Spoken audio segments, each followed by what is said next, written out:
আপনাদের এখানে দেখলাম যে আপনারা অনেক ফল এবং অনেক শাকসবজি চাষ করতেছেন। জি জি হ্যাঁ, আপনাদের এই যে এই গাছটা, এটা তো আনার গাছ না, ডালিম জি জি গাছ? আলহামদুলিল্লাহ, আনার বা ডালিম আপনি যাই বলেন।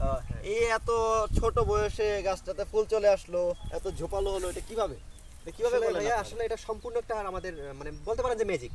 ম্যাজিকটা কেমন, আপনি যদি বলেন যে আসলে এটা এত ছোট থাকাতে ফুল আসলো কেন, হ্যাঁ, তো এটার সম্পূর্ণ একটা মেইন যে মানে আমাদের থিং হচ্ছে, এটা হচ্ছে 12 মাসি একটা জাত আমরা সিলেক্ট করেছি। এটা হচ্ছে 12 মাসই যাবে, জি। সারা বছর ফল আসে না? জি আলহামদুলিল্লাহ, সারা বছরে আপনি ফল সেটা পাবেন, হয় ফুল পাবেন, আপনার হারভেস্ট যোগ্য ফল পাবেন, তারপরে আপনি এখানে কিছু ফুল পাবেন। তো এটার মেইন যে কারণটা হচ্ছে 12 মাসি জাত। 12 মাসি জাত হওয়ার কারণে আমাদের এখানে বিভিন্ন বয়সের ফুল ফল থাকিয়ে যাবে। আর ঝোপালোর কথা বললেন, আসলে ঝোপালো মেইন করার কারণ হচ্ছে আমাদের এখানে গাছটাকে ছোট বয়সে আমরা প্রুনিং এর মাধ্যমে, দেখেন একটু এখানে প্রুনিং এর মাধ্যমে আমরা সবগুলা গাছের ডগা দেখতেছি নাই। হ্যাঁ এই যে আমরা এখান থেকে এখানে কাটা দেওয়ার পর আবার এখানে কাটে দিচ্ছি যাতে গাছটা ঝোপালো হয়। হ্যাঁ, এই হচ্ছে মোটামুটি আমাদের নিয়ম। আর আপনাদের এদিকে দেখতেছি আবার পেঁপে, আপনারা এটা কি করলেন? এটা সোজা সারি করে আবার এটা কিভাবে করলেন? আপনারা কি করলেন? এটা কি, এটার উপকারিতাটা কি? আসলে আপনি যদি বলেন তাহলে আমি একটু বলি। আমাদের এইটা মেইন যে মানে আপনি দেখতেছেন সারিবদ্ধ আকারে। হ্যাঁ, তো আমাদের এই পেঁপেটা কিন্তু আসলে ওয়ান টাইম ফসল, আপনার 1.5 থেকে 2 বছরের মধ্যে এই পেঁপেটা উঠে যাবে। আচ্ছা, তো তার পরবর্তীতে আমাদের যে মেইন বাণিজ্যিক ফসল সেটা হচ্ছে আমাদের এই যে এখানে ধরেন যে আনার গাছ, আনার। সুপার ভাগো আনার যে জাত আমরা লাগাইছি, হাইব্রিড জাত, এই জাতটা আমাদের হবে 2 বছর পর থেকে আমরা ফলন নেওয়া শুরু করব।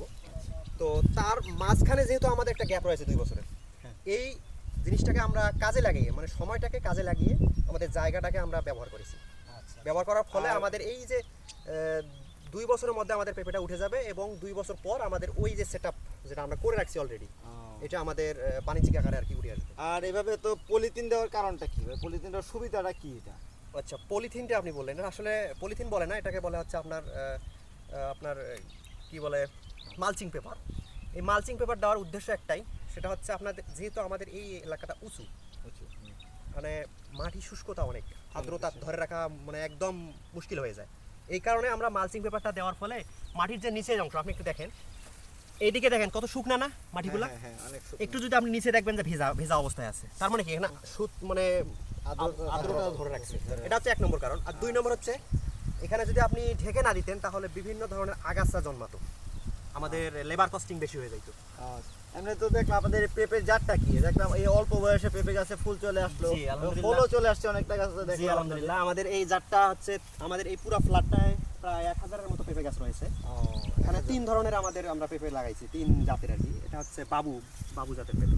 এটা কি বাবু জাত? বাবু জাত। বাবু জাত জি, যাকে জি, বলে। বাবু। হ্যাঁ, অরিজিনাল বাবু জাত। Original বাবু। হ্যাঁ, হ্যাঁ, ওইটা। আরেকটা পেঁপে গাছ দেখলাম একটু কালচে বর্ণের। আচ্ছা আচ্ছা, কালচে। এইটা কোন জাতের ভাই? এটাকে বলা হচ্ছে রেড গান। রেড গান আপনাকে বলছিলাম যে 3টা জাত নিয়ে আমরা কাজ করতেছি। হ্যাঁ, হ্যাঁ। যেহেতু এই মাটিটা একটু লোনা ভাব, মানে লবণাক্ত ভাবটা বেশি, তো আমরা কয়েকটা জায়গায় ঘোরাফেরা করার পর দেখছি যে আসলে কোন জাতটা এই জায়গায় সহনশীল। অনেক সময় green lady, top lady, sweet ball, অনেকগুলো জাত নিয়ে মানুষ কাজ করে, তো দেখা যায় যে ধরা খায়। পেঁপেতে কিন্তু ধরা খাওয়ার সম্ভব অনেক বেশি, মানে পেঁপেতে মানুষ অনেক সময় ধরা খেয়ে যায়।